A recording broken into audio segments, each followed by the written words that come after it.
اعوذ باللہ من الشیطان الرجیم بسم اللہ الرحمن الرحیم نحمده ونصلی علی رسولہ الکریم وآلہ الطاہرین اما بعد اذا السماء انفطرت۔ میرے لائق احترام سننے والوں، پیشا پیش عید الفطر کے حوالے سے مبارکباد عرض کرتے ہیں، اور ہم آج کی اس مختصر نشست میں کلمہ عید الفطر کے اوپر غور کرنے کی کوشش کریں گے، یعنی عید الفطر کسے کہا جاتا ہے، مفہوم عید الفطر کیا ہے، معنی عید الفطر کیا ہے، اسی لفظ پر غور کریں گے اور پھر نشست کو تمام کرتے ہیں۔ یہاں پر دو لفظ ہیں، ایک لفظ عید ہے، دوسرا لفظ فطر ہے۔ تو ہم ان دونوں لفظوں کو پہلے لغت کے اعتبار سے الگ الگ پرکھنے کی کوشش کریں گے۔ تو پہلے ہم لفظ عید کو دیکھتے ہیں، لغت میں عید کسے کہا جاتا ہے۔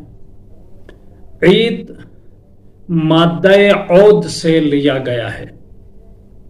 اس صورت میں لفظ عید کا معنی پلٹنا، کسی چیز کا اپنی اصلی حالت میں پلٹ جانے کو عید کہا جاتا ہے۔ کیسے؟ مثال کا سہارا لوں۔ مثلا ایک انسان مسلمان تھا، وہ کافر ہو گیا اور پھر دوبارہ مسلمان ہو گیا، تو یہ انسان مسلمان سے کافر ہو گیا اور دوبارہ مسلم ہو گیا، تو اپنی اصلی حالت میں پلٹ آیا، جو کہ اس کی اصلی حالت مسلمانیت تھی، مسلمان تھا، کافر ہو کے دوبارہ مسلمان ہو کے اپنی اصلی حالت میں پلٹ آیا۔ اس پلٹ آنے کی حالت اور کیفیت کو عید کہا جاتا ہے، اور ظاہر ہے کسی چیز کا اس کی اپنی حالت میں بازگشت اور پلٹنا، یہ اس چیز کے لیے باعث مسرت اور باعث خوشی وعید ہے۔ یہی وجہ ہے کہ کسی چیز کا اس کی اپنی حالت میں آ جانے کو عید کہا جاتا ہے۔ اور دوسرا لفظ فطر کا ہے۔ لفظ فطر فطرت سے ہے۔ لغت میں فطر سے مراد کسی چیز کو کھول دینا، کسی چیز کو باز کرنا فطر کہلاتا ہے۔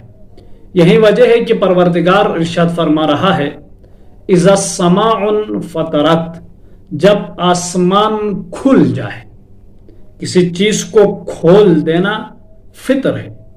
پروردگار کہتے جب آسمان کھل جائے، اور رسول اللہ صلی اللہ علیہ وآلہ وسلم کے حوالے سے حدیث ہے، قام رسول اللہ حتی تفطرت قدماہ، رسول اللہ صلی اللہ علیہ وآلہ وسلم محراب عبادت میں، مصلی عبادت میں عبادت کے واسطے اس قدر قیام فرماتے تھے، اس قدر کھڑے ہوتے تھے، اس قدر رکوع اور سجود بجا لاتے تھے، حتی تفطرت قدماہ، یہاں تک کہ آپ صلی اللہ علیہ وآلہ وسلم کے دونوں پیر ورم کر جاتے تھے، دونوں پیر مجروح ہوتے تھے شدت عبادت، کثرت عبادت کی وجہ سے۔ مجروح ہوتے تھے کیا مطلب؟ کھل جاتے تھے، رسول اللہ کے پیروں کا گوشت کھل جاتا تھا شدت عبادت کی وجہ سے، زخمی ہو جاتے تھے۔ اور اسی لفظ فطر اور فطرت میں سے ایک لفظ ہے اس خاندان کا، افطار۔ افطار کسے کہتے ہیں؟ افطار کا کیا معنی ہے؟ ایک روزہ دار انسان پورا دن روزہ رکھتا ہے، تو جب یہ حالت روزہ میں ہوتا ہے تو اس کی حالت یہ ہوتی ہے کہ اس روزہ دار کا منہ کھانا پینے کے اعتبار سے بند رہتا ہے، اور جب مغرب ہو جاتی ہے تو پھر یہ افطار فرماتا ہے افطار کرتا ہے، یعنی کیا یہ جو اس کا منہ پورا دن حالت روزے میں بند تھا، اب یہ افطار کرے گا، اس کا منہ کھل جاتا ہے کھانا پینے کے اعتبار سے، اپنے منہ کو یہ کھول دیتا ہے کھانے کے لیے اور پینے کے لیے، اور اس اپنے دن میں بند منہ کو کھانا پینے کے لیے کھول دینے کا نام افطار ہے۔ پس معلوم ہوا فطر یعنی کسی چیز کو کھول دینا، کسی چیز کو شگافتہ کرنا، جیسے افطار میں روزہ دار اپنے منہ کو کھانا پینے کے لیے کھول دیتا ہے جو پورا دن کھانا پینے کے اعتبار سے بند تھا۔ یہ ہو گیا لفظ عید اور فطر کا الگ الگ معنی لغت کے اعتبار سے۔ اب آ جائے ہم ان دونوں معنوں کو جوڑتے ہیں۔ عید الفطر، عید الفطر کا معنی اس اعتبار سے یوں ہوگا، فطرت کا اپنی اصلی اور واقعی جگہ میں پلٹ آ جانے کو عید الفطر کہا جاتا ہے۔ یعنی فطرت انسانی، جسے نفس بھی کہا جاتا ہے، جسے روح بھی کہا جاتا ہے۔ فطرت ایک نفسانی اور روحانی کیفیت کا نام ہے۔ اس فطرت انسانی کا اپنی اصلی حالت میں بازگشت کرنا اور پلٹ آنے کو عید الفطر کہا جاتا ہے۔ معلوم ہوا عید الفطر عید فطرت ہے، نفس کی عید ہے، فطرت کی عید ہے اور روح کی عید ہے۔ جی تو اب یہاں پر پہلے ایک نقطہ بریکٹ میں لے لیجئے، اس کے بعد تشریح کروں گا۔ وہ نقطہ یہ ہے کہ فطرت ایک نفسانی، اس کو ذہن میں رکھیں گے، فطرت ایک نفسانی اور روحی کیفیت کا نام ہے۔ بسا اوقات اس فطرت کو وہی نفس بھی کہا جاتا ہے اور روح بھی کہا جاتا ہے، یہ بریکٹ میں یاد رکھیں۔ اور اب آ جائیں، ہم نے کہا عید الفطر فطرت کا اپنی اصلی اور واقعی جگہ میں پلٹ آ جانے کو عید الفطر کہا جاتا ہے۔ تو سوال یہاں یہ بنتا ہے کہ فطرت چلی کہاں گئی تھی جو واپس پلٹ کر اپنی جگہ پر آ جائے گی تو اسے عید الفطر کہا جاتا ہے۔ یہ ہو گیا سوال۔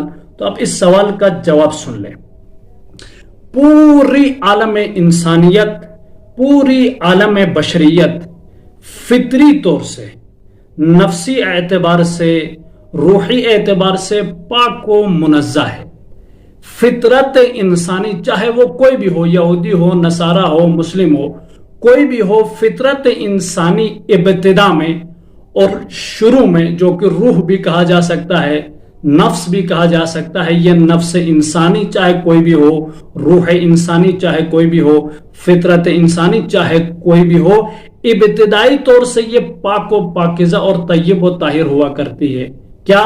فطرت انسانی، نفس انسانی، روح انسانی، یہ پاک و پاکیزہ اور طیب و طاہر ہوا کرتی ہے۔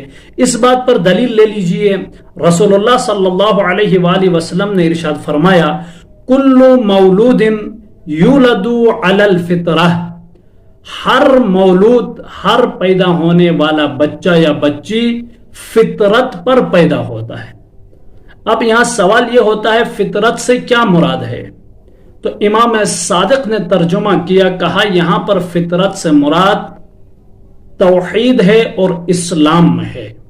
تو اب یہ حدیث یوں ہوگی، کل مولود یولد علی الاسلام علی التوحید، تو ہر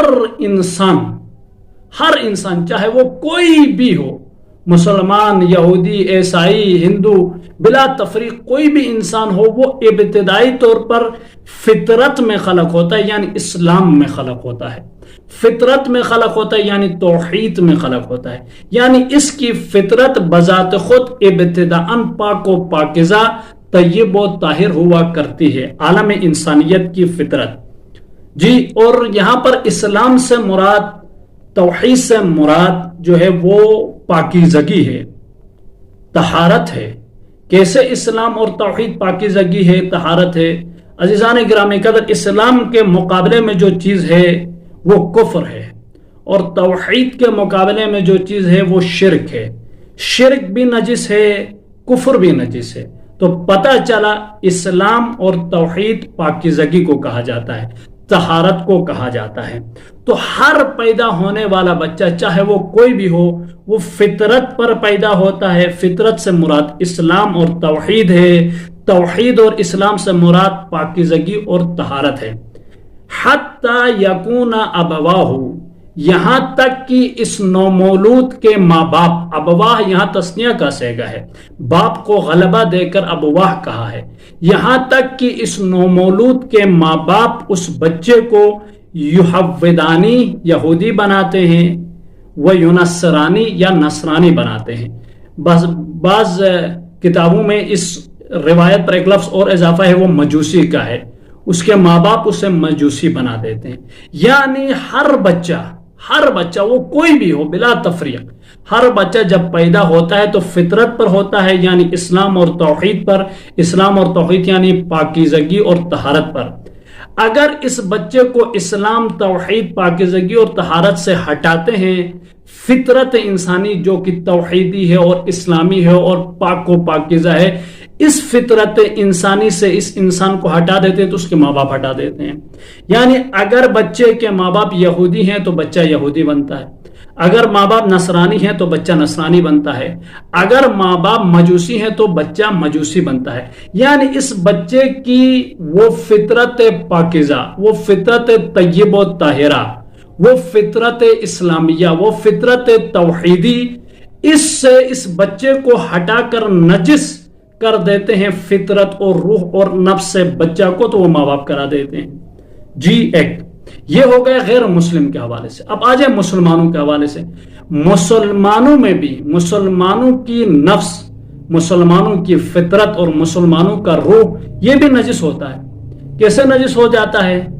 گناہان کی وجہ سے، غلط معاشرے کی وجہ سے، غلط سوسائٹی کی وجہ سے، غلط گیدرنگ کی وجہ سے، مفسد فاسق و فاجر معاشرے کی وجہ سے، گناہان کبائر و صغائر کی وجہ سے، زنا کی وجہ سے، چوری کی وجہ سے، چغلی کی وجہ سے، منافقت کی وجہ سے۔ ایک مسلمان جو ابتدا میں پیدا ہوا تھا تو طیب و طاہر، توحیدی صفت، توحیدی فطرت رکھتا تھا، توحیدی نفس رکھتا تھا، توحیدی روح رکھتا تھا، اسلامی نفس رکھتا تھا، اسلامی روح رکھتا تھا۔ اب اس مسلمان کی نفس توحیدی نہیں رہی، اسلامی نہیں رہی، یعنی توحید اسلام پاکیزگی، پاکیزہ نہیں رہی، نجس ہو گئی۔ تو کیسے نجس ہو گئی؟ طیب و طاہر نہیں رہی۔ عزیزان گرامی قدر، گناہان کی وجہ سے، اس انسان کے گناہوں کی وجہ، زنا کی وجہ سے، چوری کی وجہ سے، چغلی کی وجہ سے، منافقت کی وجہ سے، غیبت کی وجہ سے، اور غلط گیدرنگ کی وجہ سے، غلط دوستی کی وجہ سے، غلط سوسائٹی کی وجہ سے، مفسد معاشرے کی وجہ سے، اس کی پاک و پاکیزہ طیب و طاہر فطرت، نفس، روح نجس ہو گئی۔ یہ نجس ہو جاتی ہے گناہان کی وجہ سے اور غلط سوسائٹی اور گیدرنگ کی وجہ سے۔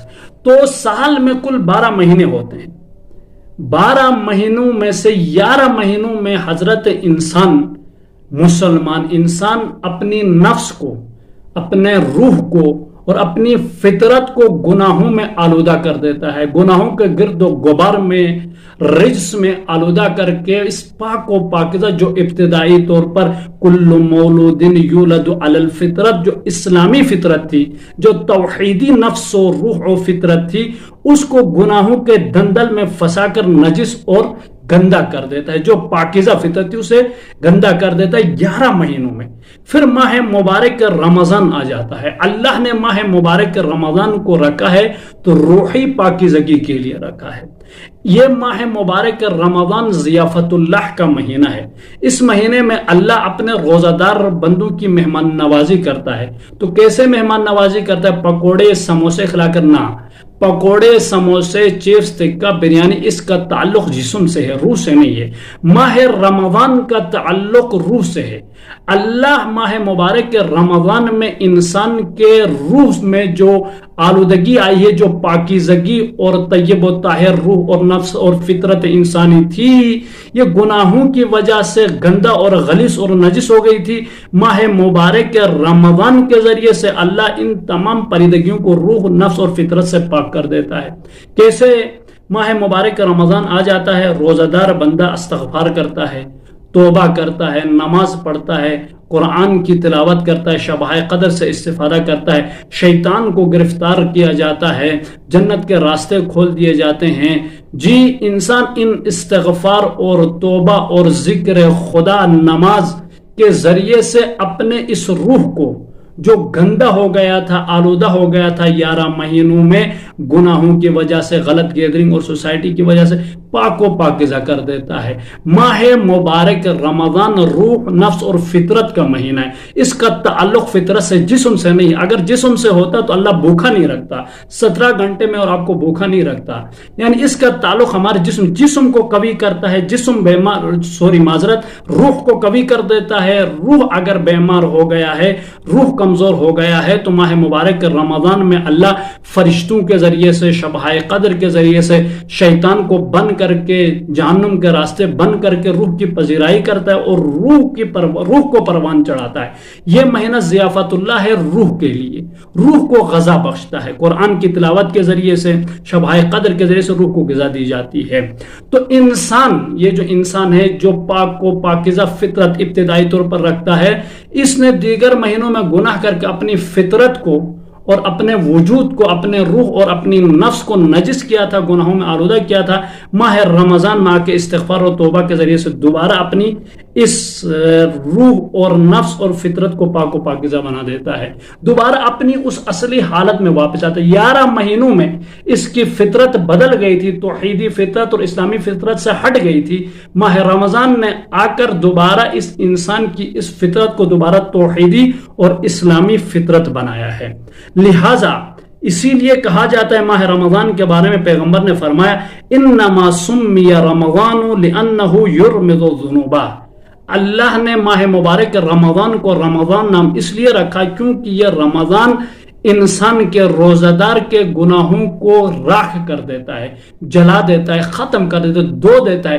فطرت انسانی کو، گناہوں کا تعلق روح سے، نفس سے ہوا کرتا ہے۔ روح اور نفس گناہوں کی وجہ سے لاغر اور کمزور پڑ جاتی ہے، تو ماہ رمضان میں اللہ انسان کے روح سے، نفس سے، فطرت سے تمام گناہوں کو صاف کر دیتا ہے، پاک کر دیتا ہے، اور نفس کو دوبارہ اپنی اصلی حالت میں واپس پلٹا دیتا ہے، جو کہ توحیدی اور اسلامی نفس تھی، توحیدی اور اسلامی فطرت تھی، توحیدی اور اسلامی روح تھی، اس میں واپس پلٹا دیتا ہے۔ تو عید الفطر یعنی فطرت، نفس، روح کا اپنی اصلی حالت میں واپس آ جانے کو عید الفطر کہا جاتا ہے۔ یہ عید الفطر کا مفہوم ہے، عید الفطر کا معنی ہے۔ پتہ چلا عید الفطر کا تعلق روح سے ہے، نفس سے ہے، فطرت سے ہے۔ عید الفطر یعنی فطرت کی عید، عید الفطر یعنی روح کی عید، عید الفطر یعنی نفس کی عید۔ کیسی روح کی عید؟ فطرت کی عید۔ فطرت دوبارہ اپنی نجاست سے نکل کر اپنی توحیدی اور اسلامی فطرت پر واپس آ گئی۔ روح دوبارہ نجاست، غلاظت، آلودگیوں سے نکل کر ماہ رمضان کے ذریعے سے، استغفار کے ذریعے سے، تلاوت قرآن کے ذریعے سے دوبارہ اپنی اصلی جگہ پر آ کے پاک و پاکیزہ، جو کہ کل مولود یولد علی الفطرہ، جو علی الفطرت تھی، اس پر واپس آ گئی ہے۔ تو عید الفطر روح کی عید، فطرت کی عید، نفس کی عید کو عید الفطر کہا جاتا ہے۔ عید الفطر کا جسم کے ساتھ کوئی تعلق نہیں ہے، جس طرح ماہ رمضان کا جسم کے ساتھ کوئی تعلق نہیں ہے، عید الفطر کا بھی جسم کے ساتھ کوئی تعلق نہیں ہے۔ تو معلوم ہوا ہم یہ جو عید الفطر مناتے ہیں، کیسے مناتے ہیں؟ کپڑوں کے ذریعے سے مناتے ہیں، انڈے کھاتے ہیں، بریانی کھاتے ہیں، چکن کھاتے ہیں، کباب کھاتے ہیں، ان چیزوں کے ذریعے سے عید الفطر مناتے ہیں۔ جبکہ عید الفطر یہ نہیں ہے۔ کیوں؟ اس لیے نہیں ہے کیونکہ کپڑے کا تعلق جسم سے ہے، کھانے کا تعلق جسم سے، یہ تمام چیزیں مادی ہیں اور جسم مادہ ہے، اور ان مادی چیزوں کا ایک دوسرے کے ساتھ تعلق ہے۔ مادی چیزوں کا روحی چیزوں کے ساتھ کوئی تعلق نہیں ہوتا ہے۔ ہم جس طرح عید الفطر مناتے ہیں وہ جسمی عید الفطر ہے، جبکہ عید الفطر کا معنی اور مفہوم روح اور فطرت اور نفس کا ہے۔ تو ہمیں اور آپ نے عید الفطر کو منانا ہے روحی عید، فطری عید اور نفسی عید۔ کیسے؟ ہم نے عید الفطر میں جسم کو chicken, mutton, tikka, beef, biryani نہیں کھلانا، بلکہ روح کو غذا دینا ہے۔ تو روح کی غذا کیا ہے؟ جس طرح ماہ رمضان میں اللہ روح کو غذا دیتا ہے شب قدر کے ذریعے سے، قرآن کو نازل کر کے، جہنم کے دروازے بند کر کے، ملائکہ اور روح کو زمین میں نازل کر کے، استغفار کے ذریعے سے، توبہ کے ذریعے سے، نمازوں کے ذریعے سے، بالکل اسی طرح ہم نے عید الفطر میں بھی عیدی ہم نے روح کو دینا ہے، کھانا روح کو کھلانا ہے، غذا روح کو دینا ہے، کپڑے روح کو پہنانا ہے۔ کیسے پہنائیں گے؟ عید الفطر کی نماز پڑھ کے۔ عید الفطر کا غذا یہی ہے، عید الفطر کا لباس یہی ہے۔ عید الفطر کے اعمال بجا لا کر، عید الفطر کے احکام پر عمل کرتے ہوئے ہم نے عید الفطر کو منانا ہے۔ کیوں؟ اس لیے کہ عید الفطر کا تعلق فطرت، نفس، روح سے ہے، تو ہمیں روحی غذا دینا ہوگا، نہ کہ جسمی۔ اور ہمارے معاشرے میں متاسفانہ الٹا ہو رہا ہے۔ عید الفطر کے دن نئے کپڑے بنائے جاتے ہیں، نئے جوتے بنائے جاتے ہیں، اور اسی طرح رنگ برنگ کے کھانے بنائے جاتے ہیں، عیدی بانٹی جاتی۔ اور یہ کون کرتا ہے؟ وہی لوگ سب سے زیادہ کرتے ہیں جنہوں نے ماہ رمضان کا ایک بھی روزہ نہیں رکھا ہے۔ پورا ماہ رمضان میں چھپ چھپا کے یہ لوگ روزہ کھا رہے ہوتے ہیں، اور عید الفطر جب آتی ہے تو سب سے بڑے اچھے اور مہنگے کپڑے یہی بنا رہے ہوتے ہیں، سب سے پہلے عیدی یہی بانٹ رہے ہوتے ہیں، سب سے پہلے گھروں میں مبارکبادی کے لیے یہی جا رہے ہوتے ہیں، سب سے پہلے بہترین غذائیں یہی بنا رہے ہوتے ہیں۔ مجھے سمجھ میں نہیں آتا ان چیزوں کا عید الفطر کے ساتھ کیا تعلق ہے، عید الفطر کے ساتھ ان چیزوں کے کیا لینا دینا۔ شاید یہ مادی چیزیں بنا کر، غذائیں بنا کر، اپنے جسم کو سوار کر، مادی چیزوں میں انٹرسٹ لے کے عید الفطر منانے والے لوگ اس اعتبار سے خوشی مناتے ہوں گے کیونکہ انہوں نے پورا ماہ مبارک رمضان چھپ چھپا کے روزہ کھایا ہے۔ اب ان کے لیے چھپ چھپا کے کھانے کا موقع ختم ہو گیا، عید الفطر آ گئے، اب یہ کھل کے کھا سکتے ہیں۔